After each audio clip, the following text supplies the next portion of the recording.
2025 में 13 मार्च को होली है और 1947 में 6 मार्च को होली थी। जब 6 मार्च 1947 को होली थी, उस दिन राज कपूर साहब ने, राजेंद्र कुमार साहब ने, देवानंद जी ने, विनोद खन्ना जी ने, यश चोपड़ा, प्रेम चोपड़ा, ऋतिक रोशन के दादा रोशन साहब ने अपने घर में होली मनाई थी। शेखर कपूर, गुलजार, सुनील दत्त, लाला अमरनाथ, मिल्खा सिंह, खुशवंत सिंह, इन लोगों ने अपने घर में होली मनाई थी। आडवाणी जी ने, जेठमलानी जी ने, इंद्र कुमार गुजराल साहब ने, मनमोहन सिंह जी ने, इन लोगों ने 6 मार्च 1947 को अपने घर में होली मनाई थी। और होली मनाते समय उन्होंने कभी सोचा भी नहीं था कि 6 महीने के बाद अगस्त में हमें अपना मकान, दुकान, खेत खलिहान छोड़कर भागना पड़ेगा। कभी नहीं सोचा था अपना उद्योग व्यापार छोड़ के भागना पड़ेगा। ये मैं जो नाम लिए हैं, ये सब उस जमाने के बड़े संपन्न लोग थे, उस जमाने के करोड़पति थे। कोई फिल्म बना रहा था, कोई बहुत बड़ा कारोबारी था, किसी की बहुत बड़ी आढ़त थी, किसी का बहुत बड़ा, मतलब सब अच्छे अच्छे बड़े संपन्न लोग थे। और सब 6 मार्च 1947 को होली मनाए और 15 अगस्त 1947 को वहां अपना सब कुछ छोड़ के भागे। कोई अंडरवियर पहन के भागा, कोई पैजामा पहन के भागा, कोई बनियान पहन के भागा, कोई 5 रुपए लेके भागा, कोई 10 रुपए लेके भागा। सवाल यह है कि क्या वो पाक नापाक की सोच खत्म हो गई है? जिस जिन्नावादी सोच ने भारत का विभाजन कराया, क्या वो जिन्ना की सोच खत्म हो गई है? क्या भारत में जयचंदों की संख्या खत्म हो गई? पहले तो एक जयचंद था। क्या भारत में औरंगजेबों की संख्या कम हो रही है? क्योंकि पहले तो एक औरंगजेब था। मेरा मानना है जिन्ना की संख्या भी बढ़ रही है, औरंगजेब की संख्या भी बढ़ रही है, जयचंदों की संख्या भी बढ़ रही है, अलगाववादियों की संख्या भी बढ़ रही है और पाक नापाक की सोच भी बढ़ रही है। उसके अनेक कारण है। उसका पहला कारण यह है कि 500 साल में मुगलों ने यहां 1000 मदरसे खुलवाए थे और पिछले 75 साल में यहां 3 लाख मदरसे खुल गए। 200 साल के शासन में अंग्रेजों ने 1000 मिशनरी स्कूल खोला था और पिछले 75 साल के शासन में 3 लाख मिशनरी स्कूल खुल गए। और मदरसे में क्या होता है, मिशनरी स्कूल में क्या होता है, मुझे बताने की जरूरत नहीं। आप जरा आश्चर्य, मतलब कितने बड़े आश्चर्य की बात है। रंग बनाते हैं, रंग रोगन करते हैं, रंग साज का काम करते हैं, रंगरेज का काम करते हैं, रंगाई पुताई का काम करते हैं, रंग का पूरा व्यापार करके बढ़िया मकान दुकान बनाते हैं, रंग का व्यापार करके करोड़पति बन जाते हैं। लेकिन और पूरे साल 364 दिन रंग का कारोबार करेंगे, 364 दिन रंग लगाएंगे भी, तौलते समय भी रंग हाथ में लग जाता है, सैंपल दिखाते समय भी हाथ में रंग लगता है, उसमें कोई दिक्कत नहीं है, सब पाक है। लेकिन होली के दिन रंग लगना अपने आप में नापाक है। इससे पता चलता है कि पाक नापाक की सोच में कमी नहीं आई, बल्कि बढ़ रही है। एक तरफ पहले वक्फ एक्ट, वक्फ बोर्ड का सहारा लेके आधी मुंबई को बता दिया, मालाबार हिल्स को बता दिया, मुकेश अंबानी के एंटेलिया को बता दिया वक्फ प्रॉपर्टी है। उसके बाद दिल्ली में एयरपोर्ट को बता दिया वक्फ प्रॉपर्टी है, महिपालपुर को बता दिया वक्फ प्रॉपर्टी है, बसंत कुंज, बसंत विहार को बता दिया वक्फ प्रॉपर्टी है, आधे कनॉट प्लेस को कह दिया वक्फ प्रॉपर्टी है। अब जो है दिल्ली के, अब कलकत्ता के ईडन गार्डन को कह रहे हैं वक्फ प्रॉपर्टी है, वहां के पार्क स्ट्रीट को कह रहे हैं वक्फ प्रॉपर्टी है, विलियम फोर्ट को कह रहे हैं वक्फ प्रॉपर्टी है। अंग्रेजों ने 10 लाख एकड़ जमीन जो चर्च को दिया था, मिशनरीज को दिया था, उनकी 99 साल की लीज पूरी हो गई, लेकिन उनको वापस लेने पे कोई बात नहीं हो रही। मुगलों के समय में 1950 तक कुल 50,000 एकड़ जमीन वक्फ प्रॉपर्टी थी और आजादी के बाद वो 9.5 लाख एकड़ बढ़ गई, आज की डेट में 10 लाख एकड़ हो गई है। यानी पूरे 500 साल के मुगल काल के शासन में वक्फ प्रॉपर्टी कितनी हुई? 50,000 एकड़। और आजादी के बाद 75 साल में वक्फ प्रॉपर्टी कितनी और बढ़ गई? 9.5 लाख एकड़, आज की डेट में 10 लाख एकड़ हो गई। उसको खत्म करने पे बात नहीं हो रही। कहते हैं भारत में संविधान है, संविधान का मतलब होता है संविधान, एक देश एक विधान। लेकिन आज भी मजहब के आधार पे स्कूल चल रहा है, मदरसा, मजहब के आधार पे स्कूल चल रहा है, मिशनरी स्कूल, मजहब के आधार पे बोर्ड चल रहा है, वक्फ बोर्ड, मजहब के आधार पे ट्रिब्यूनल चल रहा है, वक्फ ट्रिब्यूनल, मजहब के आधार पे मंत्रालय चल रहा है, minority film ministry, minority commission, minority film ministry चल रही है। मजहब के आधार पे कोचिंग खुल रही है, मजहब के आधार पे स्कूल खुल रहा है, मजहब के आधार पे कॉलेज खुल रहा है, मजहब के आधार पे यूनिवर्सिटी खुल रही है, मजहब के आधार पे वजीफा बांट दिया जा रहा है। तो जिस मजहबी सोच ने भारत पाकिस्तान का विभाजन कराया, वो मजहबी सोच कम नहीं हो रही। हम तो मजहब के आधार पे योजनाएं बढ़ा बढ़ा के और ज्यादा हम धर्मांतरण करा रहे हैं, और ज्यादा हम मजहबी दीवार खड़ी कर रहे हैं। ये जो माइनॉरिटी कमीशन है, इसका जितना बजट जाता है, ये सारा का सारा बजट कन्वर्जन में काम आता है। फिर भी ये काम चल रहा है। आप बताइए, आज की डेट में 1000 बेटियां लव जिहाद के शिकार हो रही हैं, लेकिन इसको खत्म करने पे चर्चा नहीं हो रही। लव जिहाद कैसे रोका जाए इस पे चर्चा ही नहीं हो रही है। 10,000 हिंदुओं का प्रतिदिन धर्मांतरण हो रहा है, इस पे चर्चा ही नहीं हो रही है। 6 लाख घुसपैठिए भारत में आके बैठे हुए और आना भी बंद नहीं हुआ है, इस पे चर्चा ही नहीं हो रही है। जनसंख्या विस्फोट कितना तेजी के साथ हो रहा है, इस पे चर्चा ही नहीं हो रही है। ड्रग्स जिहाद के जरिए हिंदू लड़कों को नपुंसक बनाया जा रहा है, हिंदू लड़कियों में बाजपन बढ़ रहा है, इस पे चर्चा ही नहीं हो रही है। भारत की डेमोग्राफी लगातार बदल रही है, इस पे चर्चा ही नहीं हो रही है, और बदल चुकी है।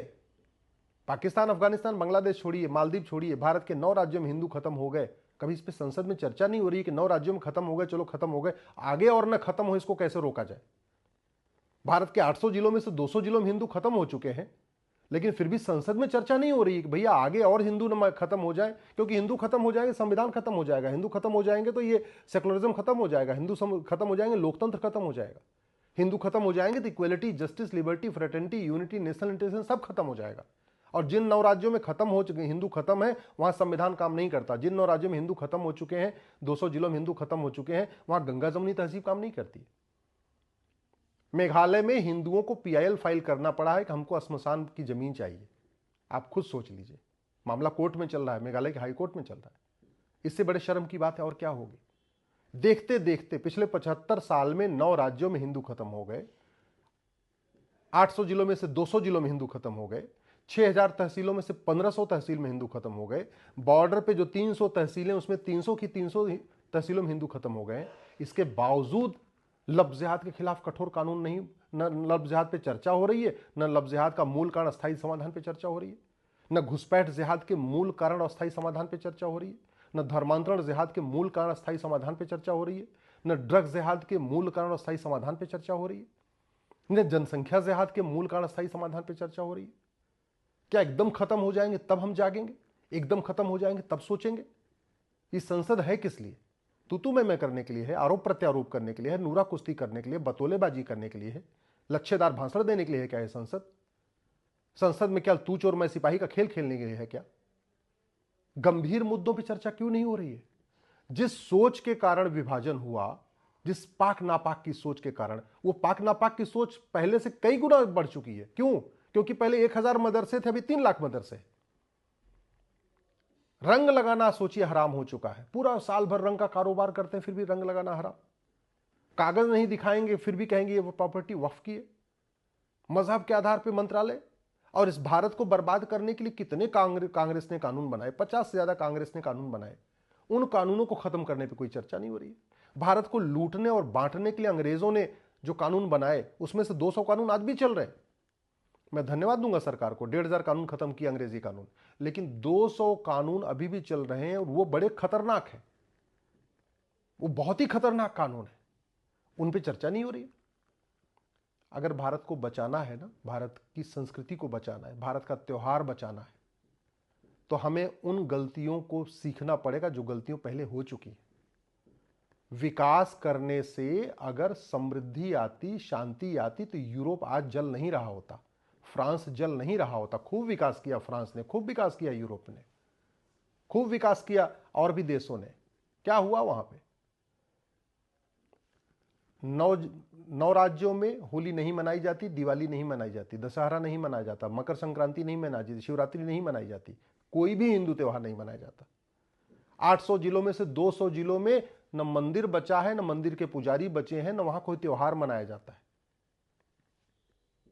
6000 तहसीलों में से 1500 तहसीलों में न हिंदू बचे, न हिंदू संस्कृति बची, न हिंदू त्योहार बचा, न हिंदू विचार बचा, न वसुधैव कुटुंबकम बचा, न सर्वमंगल मांगल्य बचा। इसलिए मैं कह रहा हूं, लव जिहाद को रोकने के लिए कठोर कानून बनाइए, कानून का खौफ पैदा करिए। धर्मांतरण रोकने के लिए धर्मांतरण कराने वाले मिशनरियों, जिहादियों के ऊपर एनएसए लगाइए, यूएपीए लगाइए, वेजिंग वॉर लगाइए, देशद्रोह लगाइए, गैंगस्टर एक्ट लगाइए। घुसपैठ राष्ट्र की सुरक्षा के लिए खतरा है, देश की एकता अखंडता के लिए खतरा है, अपने आप में अब इनडायरेक्ट वॉर है। इसलिए घुसपैठियों और उनके मददगारों के खिलाफ एनएसए लगाइए, यूएपीए लगाइए, वेजिंग वॉर लगाइए, देशद्रोह लगाइए, गैंगस्टर एक्ट लगाइए।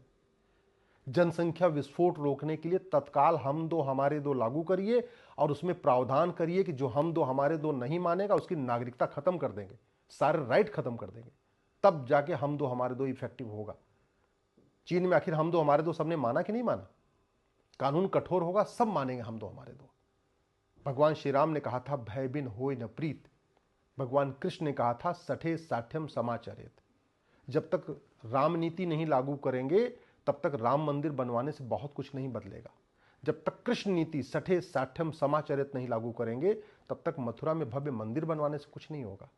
भारत को बचाना है, हिंदू बचाना है, सनातन धर्म बचाना है, तो हमें राम नीति और कृष्ण नीति लागू करना पड़ेगा। और वो तभी वो राम नीति कृष्ण नीति लागू करने के लिए कानूनों में बदलाव करना पड़ेगा, शिक्षा में संस्कार लाना पड़ेगा, मजहब के आधार पर बने नियम कानून खत्म करना पड़ेगा, मजहब के आधार पर बने स्कूल कोचिंग ये सब बंद करना पड़ेगा, मजहब के आधार पर जो मंत्रालय चल रहा है, जो आयोग चल रहा है, इसको बंद करना पड़ेगा, मजहब के आधार पर जो पैसे की बंदर बांट हो रही है, वजीफा दिया जा रहा है, लोन दिया जा रहा है, मकान दिया जा रहा है, दुकान दिया जा रहा है, इसको बंद करना पड़ेगा।